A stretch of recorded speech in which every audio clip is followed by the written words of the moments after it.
Imagina Roma en pleno invierno. Las nubes bajas cubren el cielo como un sudario gris. El viento atraviesa los callejones estrechos, levantando polvo y arrastrando el olor húmedo de las piedras antiguas. En las casas, las chimeneas crepitan. En los monasterios, las campanas resuenan lentamente. Y dentro de los muros del Vaticano, el silencio es casi absoluto. Algo está por suceder, algo que no debería ocurrir, pero ocurrirá. En las cámaras más internas del Palacio Apostólico, los guardias murmuran, los médicos entran y salen con los ojos cansados, y los cardenales caminan apresurados, ocultando las manos dentro de sus capas escarlatas. En medio de todo ese movimiento contenido, yace un hombre de rostro pálido, respiración corta y manos huesudas que tiemblan como hojas al viento. Es Giovanni Battista Cibo. El mundo lo conoce como el Papa Inocencio VIII. Su cuerpo ya no responde como antes. Los dedos están amoratados por la mala circulación. Un ligero olor a vinagre, hierbas y cera derretida domina la habitación.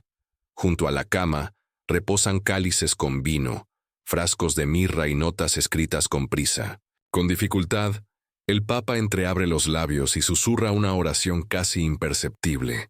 Su voz, antes firme en audiencias y bulas papales, ahora es apenas un hilo de vida que se atenúa. Los médicos lo intentaron todo. Sangrías, infusiones de romero, vinos medicinales traídos desde Florencia. Le colocaron reliquias en el pecho, fragmentos de madera de la cruz de Cristo, hilos de la túnica de San Pedro. Nada funcionó. Y entonces, entre el miedo y la desesperación, surgió un rumor. Primero en los labios de los sirvientes, luego en los pasillos fríos de los cardenales. Un murmullo incómodo, prohibido, casi sacrílego. ¿Y si pudiéramos salvar al Papa con sangre?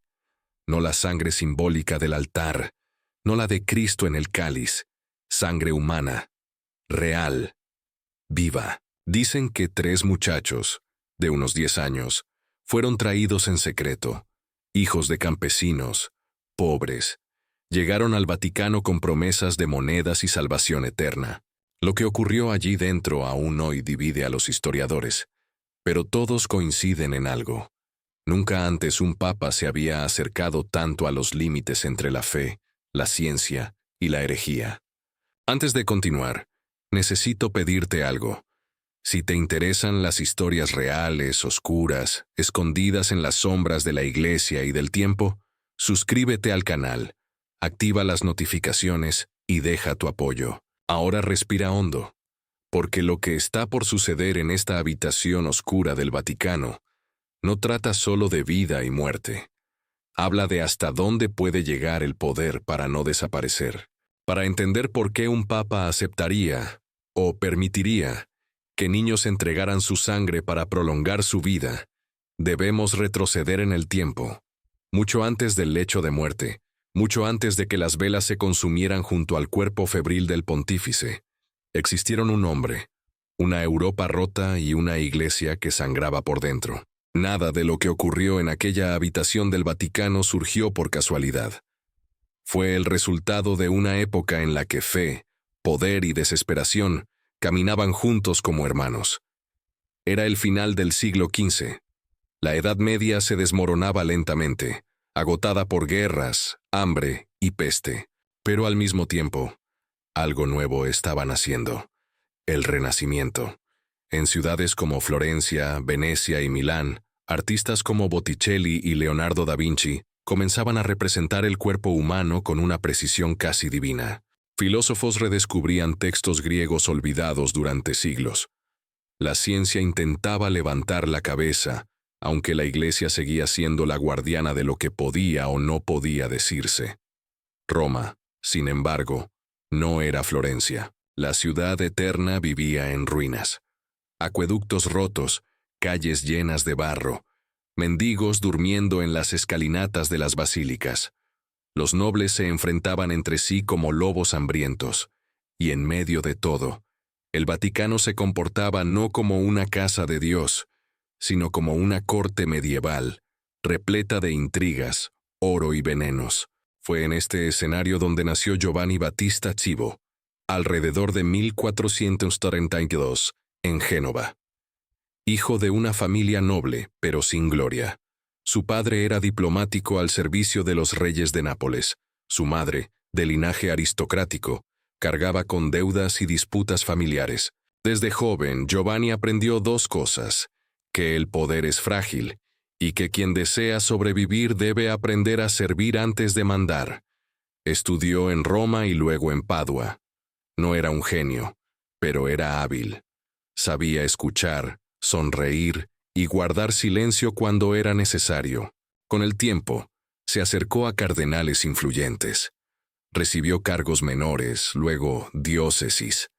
Era el tipo de hombre que no generaba escándalos, pero siempre estaba cerca de quienes tomaban decisiones.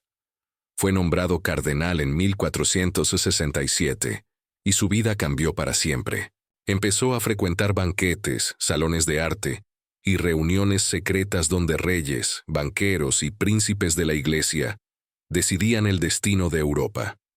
Allí entendió que el papado no era solo espiritualidad, era una corona, un trono, un ejército sin espadas pero lleno de monedas. Cuando el Papa Sixto IV murió en 1484, comenzó el cónclave. La sala estaba sellada. Los cardenales no podían salir hasta elegir al sucesor de San Pedro. Giovanni Battista Cibo no era el favorito, pero tenía una ventaja. Era neutral y negociable. Prometió tierras a unos, obispados a otros, indulgencias a quien las necesitara. Pactó con familias rivales como los Medici, Orsini y Colonna. Y así, entre rumores, humo blanco y acuerdos silenciosos, Giovanni fue elegido papa. Tomó el nombre de Inocencio VIII, un nombre irónico, porque de inocente, aquel mundo tenía muy poco. Su pontificado comenzó con fiestas, desfiles y banquetes, pero pronto llegaron los problemas. Las arcas de la iglesia estaban vacías. Para llenarlas, Inocencio VIII tomó una decisión arriesgada. Comenzó a vender indulgencias y cargos eclesiásticos como si fueran mercancía de mercado. Quien tuviera dinero podía comprar el perdón de sus pecados, o incluso el título de obispo. Esto provocó indignación.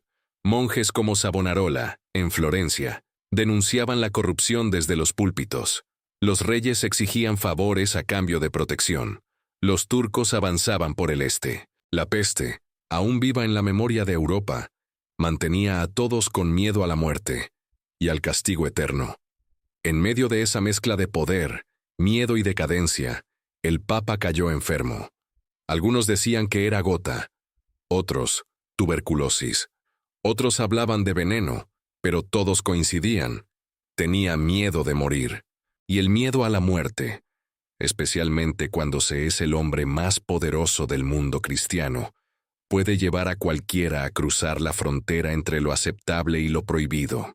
Ese miedo, esa enfermedad y esa sed de prolongar la vida serían el punto exacto, donde la historia dejaría de ser solo historia y se convertiría en leyenda. Con el cuerpo cada vez más débil, Inocencio VIII ya no era el mismo hombre que había sido coronado años antes entre aplausos, acuerdos y solemnidad. Aquella figura imponente que recibía reyes y resolvía disputas entre príncipes se reducía ahora a una sombra jadeante sobre cojines de terciopelo. Pero antes del colapso final, el Papa vivió su propio esplendor. En los primeros años de su pontificado, mostró una habilidad singular. No era un gran teólogo, ni un reformador, ni un santo. Era, sobre todo, un diplomático de la supervivencia. Concedía favores, vendía indulgencias, nombraba a cardenales como quien entrega medallas de guerra. Hombres que jamás habrían llegado al cardenalato fueron elevados, siempre que pagaran con oro, influencia o lealtad. El nepotismo también se convirtió en norma. Inocencio VIII, como muchos papas de la época, ignoraba en la práctica el voto de castidad. Tuvo hijos ilegítimos y no hizo demasiado por ocultarlo.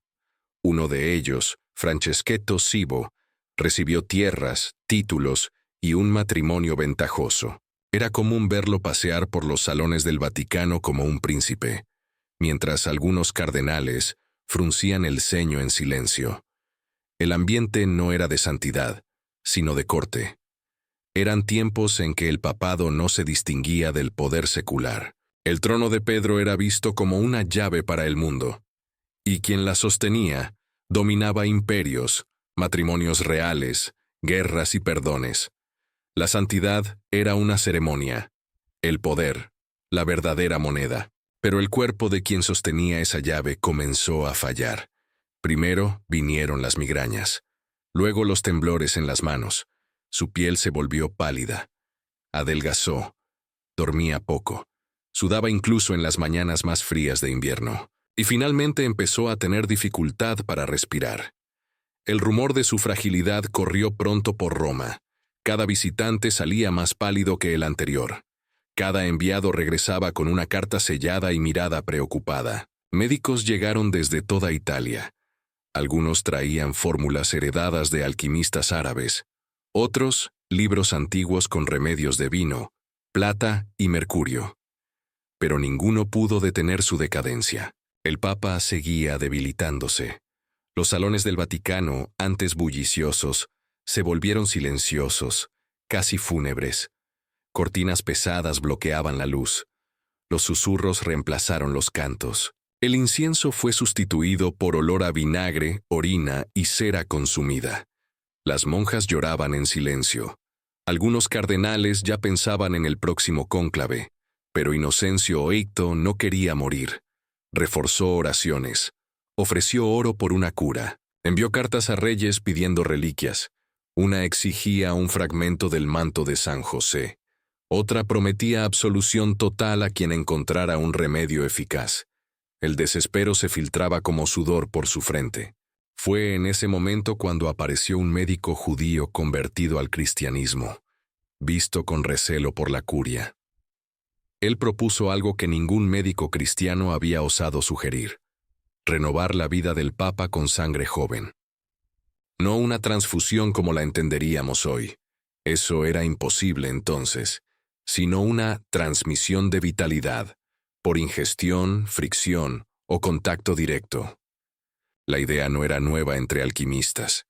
Desde la antigüedad, circulaba el mito de que la sangre joven podía devolver energía a los viejos. Aristóteles hablaba de la fuerza vital, Galeno, del calor innato de la juventud.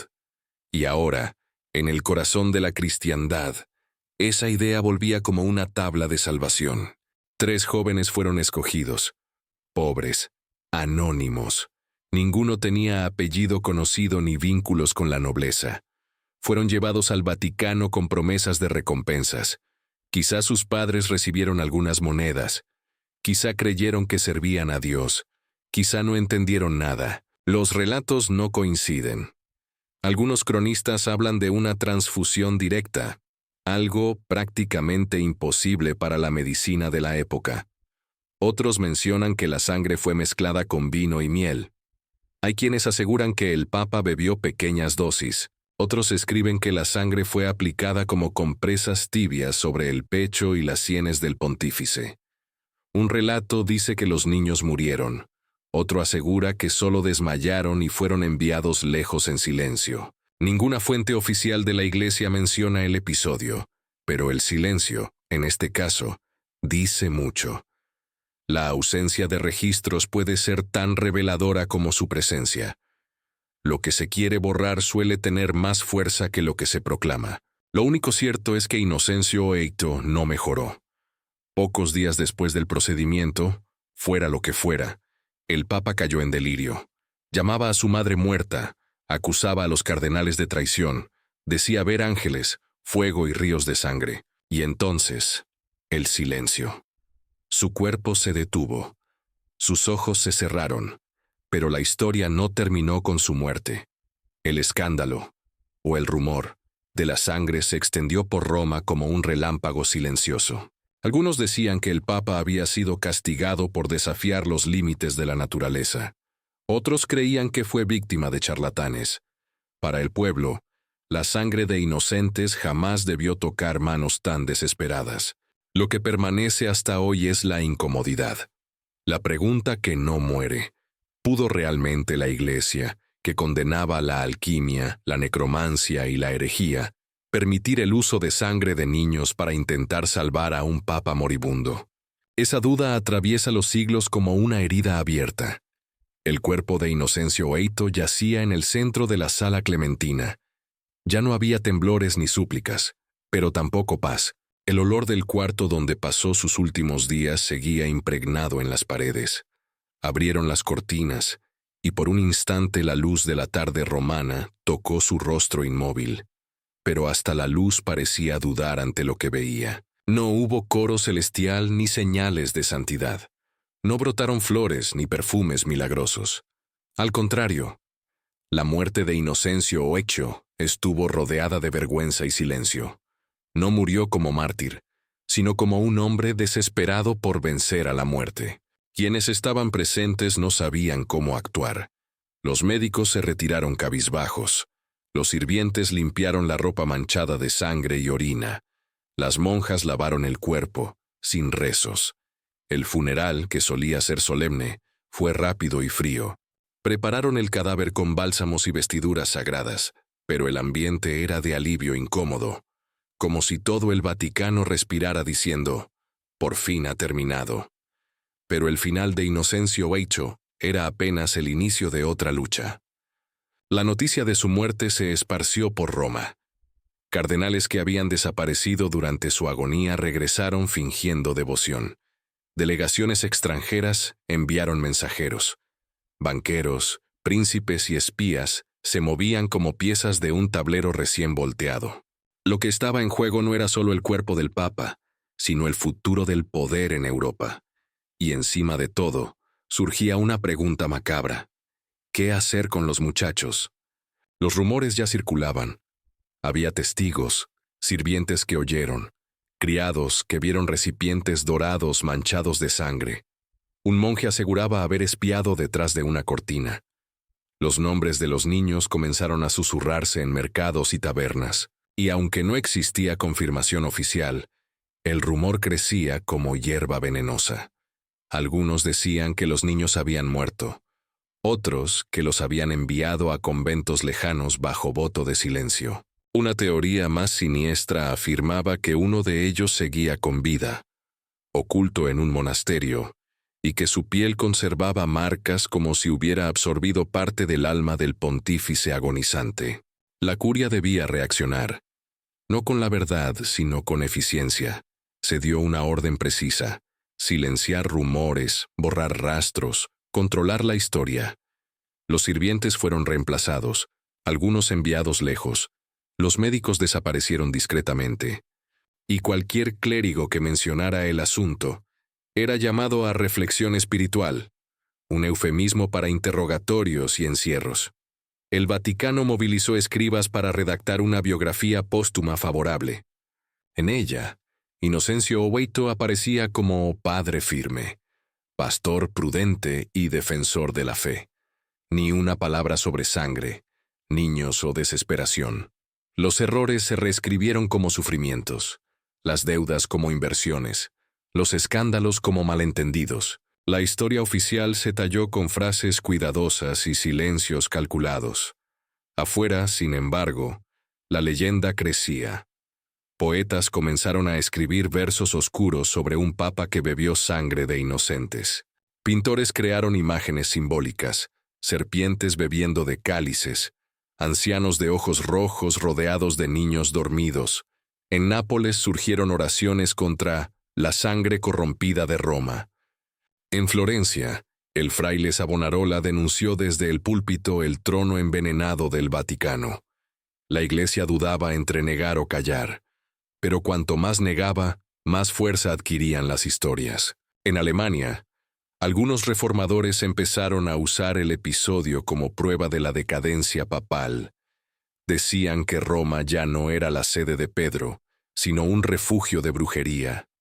El nombre de Inocencio Oecho apareció en panfletos junto a demonios y corrupción. Era el combustible perfecto para un incendio que pocas décadas después estallaría con la Reforma Protestante. Y así, La historia, o el mito, de la sangre siguió viva, como una herida que no cicatriza. Pero hubo un detalle que pocos notaron en aquel momento. Durante la autopsia, sí, se realizó una, aunque nunca fue registrada oficialmente, algunos médicos observaron algo extraño en los ojos del Papa. Las pupilas estaban dilatadas, incluso después de la muerte. La piel, pese al paso de las horas, conservaba un leve tono rosado, como si la sangre aún circulara débilmente. Uno de los médicos, más atrevido, murmuró: «Es como si todavía estuviera aquí». Ese comentario, repetido en susurros, alimentó la teoría más oscura de todas. ¿Y si el ritual había funcionado? ¿Y si una parte del alma del Papa había sobrevivido, atrapada en algo o en alguien? Esa idea, absurda para la teología oficial, empezó a tomar vida en los márgenes de la fe. Surgieron historias de apariciones, sombras en las escaleras del Vaticano, figuras que cruzaban los muros de las criptas. Algunos afirmaban haber oído voces durante la noche, voces roncas que susurraban en latín antiguo. La verdad es imposible de saber, pero lo cierto es que, incluso muerto, Inocencio Feito jamás descansó en paz. Su tumba, en la Basílica de San Pedro, fue visitada por curiosos, herejes y escépticos durante siglos. Algunos iban a rezar, otros a escupir, y muchos solo para ver la lápida que sellaba uno de los capítulos más oscuros de la Iglesia. Con el tiempo, su nombre desapareció de los sermones. Los nuevos papas evitaban mencionarlo. Su figura fue engullida por la conveniencia del olvido. Pero la historia, terca como siempre, se negó a callar. Porque hay muertos que no mueren, hay pecados que no se pudren, y hay legados que sangran. La muerte del Papa Inocencio Eo, en julio de 1492, no trajo paz ni silencio al Vaticano. Su cuerpo, embalsamado a toda prisa, fue sepultado en la Basílica de San Pedro. Pero lo que inquietaba a los pasillos de la curia no era el destino de su alma, sino lo que dejaba atrás. Un pontificado marcado por escándalos, nepotismo y alianzas dudosas. Y sobre todo, un rumor que se negaba a morir: la transfusión de sangre de jóvenes como intento desesperado por prolongar su vida. El documento más citado es el de Stefano Infesura. Infesura, cronista romano y feroz crítico de la corte papal, escribió que 3 niños judíos fueron asesinados durante el procedimiento. Aunque los historiadores modernos dudan de su veracidad por el sesgo antipapal y antisemita del autor, el rumor sobrevivió. Lo más perturbador es que nunca fue desmentido oficialmente. La curia romana podría haber negado aquella historia como calumnia, pero eligió el silencio. Ni siquiera su sucesor, Rodrigo Borgia, el futuro Alejandro VI, mencionó el asunto. Ese silencio no calmó las sospechas, las alimentó. Históricamente sabemos que Inocencio Eicho estaba gravemente enfermo. Sufría problemas renales, tal vez gota o diabetes. Apenas podía hablar, alimentado con caldos y hierbas. Médicos de toda Europa fueron convocados. Uno de ellos, un médico judío de origen veneciano, habría sugerido un tratamiento radical: introducir sangre joven para revitalizar los órganos del pontífice. Aquí entra nuevamente el relato de Infesura. 3 niños de unos 10 años habrían sido pagados, o mejor dicho, sus padres, para donar sangre. Se dice que fueron llevados a los aposentos del Papa, que su sangre fue drenada bajo supervisión médica, que 2 murieron al instante, que el tercero agonizó más tiempo, y que, aún así, Inocencio no sobrevivió. Verdad o no, ese episodio es citado como la primera transfusión documentada en Europa, aunque realizada sin ética ni ciencia real. En aquel tiempo no se conocía el sistema circulatorio. Creían que la sangre joven contenía fuerza vital y podía devolver la vida a los cuerpos agotados de los ungidos por Dios. Tras su muerte, las consecuencias fueron inmediatas. Roma se llenó de tensión. Los judíos, blanco fácil en tiempos de miedo, comenzaron a ser perseguidos. Las sinagogas fueron vigiladas. Algunas familias huyeron hacia Nápoles o la Liguria. Era el inicio de otra ola de intolerancia. Dentro del Vaticano, el poder cambiaba de manos. Rodrigo Borgia, que había financiado generosamente a cardenales, fue elegido papa en tiempo récord. Se convirtió en Alejandro VI, y su pontificado no solo no corrigió los errores de Inocencio Eito, sino que los elevó a su máxima expresión. Si Inocencio favoreció a sus hijos ilegítimos, Alejandro los hizo príncipes y generales. La corrupción ya tenía raíces profundas, pero el verdadero legado maldito de Inocencio no está en la política ni en las finanzas. Está en lo simbólico, en la idea de que incluso la silla de Pedro pudo recurrir a rituales oscuros para evitar la muerte. Para muchos fieles, fue la señal de una fractura. El cuerpo de la Iglesia, enfermo por dentro, empezaba a mostrar su decadencia moral. Era el preludio de la tormenta que explotaría con Lutero décadas después. Curiosamente, incluso su tumba incomoda. Inocencio Eito fue sepultado en uno de los monumentos más elaborados de la Basílica de San Pedro, esculpido por Antonio del Pollaiuolo. En él, el Papa aparece representado 2 veces, recostado como un cadáver en reposo y sentado con vestiduras pontificias como si aún reinara. Una imagen extraña, casi perturbadora, como si ni el arte supiera si estaba muerto o seguía presente. Durante siglos, los peregrinos evitaron rezar ante su tumba.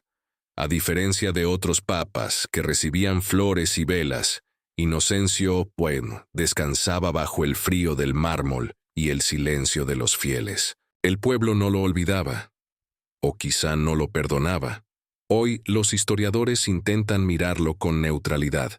Algunos lo ven como un hombre débil, manipulado por cardenales ambiciosos. Otros creen que supo prever la crisis institucional que se acercaba y trató de contenerla. Pero pocos niegan que su pontificado marcó el inicio del fin de una era, la transición de lo sagrado a lo político, del carisma al cálculo. Y la sangre. Nunca se encontró prueba oficial de la supuesta transfusión. No hay bula, ni condena, ni desmentido. El Vaticano simplemente siguió adelante, como suele hacer, confiando en que el silencio borrara el pasado. Pero en las crónicas, en los tratados de medicina medieval y en cartas entre rabinos y príncipes, la historia persiste, como una herida que se niega a cerrar. En los pasillos silenciosos del Vaticano hay nombres que resuenan durante siglos: León Magno, Gregorio VII, Juan Pablo II. Pero algunos se susurran con cautela, casi borrados de la memoria oficial. Inocencio Eito es uno de ellos. Su figura sigue envuelta en sombras. No fue tirano ni reformador. No lideró cruzadas gloriosas, ni escribió encíclicas célebres. Pero para quienes estudian los entresijos del poder eclesiástico, su pontificado es una frontera. No por lo que hizo, sino por lo que permitió. En vida, enfrentó crisis con fragilidad. Vendió cargos a nobles endeudados. Favoreció a sus hijos ilegítimos. Su papado se convirtió en símbolo de aquello que Lutero denunciaría como la corrupción moral de la Iglesia. Parecía que el trono de Pedro ya no era un altar, sino una corte mundana, alejada del Evangelio y más cercana al oro y a la espada. Pero fue en su muerte donde su legado adquirió forma espectral. El rumor de la sangre, aún sin pruebas, lo distinguió de todos los papas renacentistas, incluso más que los Borgia o los de la Rovere. Inocencio lleva la marca del miedo, no al poder, sino al tiempo, la necesidad de no morir, de desafiar los límites de la carne mediante un acto extremo, inmoral, casi sacrificial. Si fue cierto, fue el punto más profundo de la caída espiritual del papado. Incluso si no ocurrió, el hecho de que fuera creíble ya decía mucho sobre la época. El silencio del Vaticano no disipó la duda, la multiplicó. El tiempo tampoco fue generoso con su memoria. Sus sucesores lo ignoraron. Alejandro VI, el Borgia, necesitaba afianzar su propio poder, y condenar a Inocencio habría significado abrir una puerta peligrosa para sí mismo. Más tarde, Julio II intentó restaurar la autoridad moral de la Iglesia, pero lo hizo a través de la fuerza militar, no corrigiendo los pecados del pasado. Y cuando se convocó el Concilio de Trento, el nombre de Inocencio Oeito casi no aparecía en los documentos oficiales. Era demasiado incómodo para mencionarlo. Y sin embargo, sobrevivió, no en vitrales ni en cánticos, sino en los sótanos de la memoria crítica. Su nombre aparecía en tratados sobre decadencia papal, indulgencias y abusos de poder. Se le recuerda como el papa que otorgó el título de Reyes Católicos a Fernando e Isabel de España, el mismo matrimonio que instauraría la Inquisición y expulsaría a los judíos de la península. También fue él quien promulgó en 1484 la bula Summis Desiderantes Affectivus, que autorizaba la persecución de la brujería en Alemania. No dirigió personalmente las casas, pero abrió la puerta a inquisidores como Kramer y Sprenger. Ellos escribirían el Malleus Maleficarum, el martillo de las brujas, un manual que justificaría torturas y hogueras durante más de 2 siglos. Y aunque Inocencio no lo escribió, su firma estaba en el origen. En el arte también fue olvidado. Mientras otros papas inspiraban frescos y poemas, él quedó reducido a su tumba, una estatua doble, viva y muerta al mismo tiempo, como si incluso la piedra dudara de su legado. Hoy quienes estudian los archivos vaticanos aún encuentran rastros dispersos de su gobierno. Cartas diplomáticas, nombramientos, registros financieros. Pero no hay confesiones, ni testamento, ni palabras finales. Ni siquiera sabemos con certeza qué enfermedad lo mató. Esa falta de claridad es, en sí misma, parte del misterio. En las visitas guiadas por la Basílica de San Pedro, su nombre rara vez es mencionado. Los guías prefieren hablar de mártires, santos o mecenas del arte. Inocencio Oeito permanece allí, en silencio, debajo del mármol, ignorado, casi negado. Pero el silencio no borra la historia, solo la posterga. Y quizá eso es lo que hace a Inocencio Oeito tan inquietante. No por lo que hizo, sino por lo que simboliza, el punto en que el poder quiso vencer a la muerte. El papa que, frente al final, habría recurrido a la sangre de niños para seguir respirando. El hombre que murió 2 veces, una en su lecho, otra en la memoria de la Iglesia. Si has llegado hasta aquí, es porque también sientes el peso de estas historias que la Iglesia preferiría enterrar.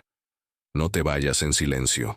Suscríbete al canal para acompañar los próximos episodios sobre los bastidores de la fe, la política y el poder. Deja tu apoyo. Eso ayuda a que este contenido llegue a más personas interesadas en la historia real, sin adornos ni censura. Y en los comentarios dime, ¿crees que el silencio del Vaticano sobre figuras como Inocencio Oeito es olvido o decisión?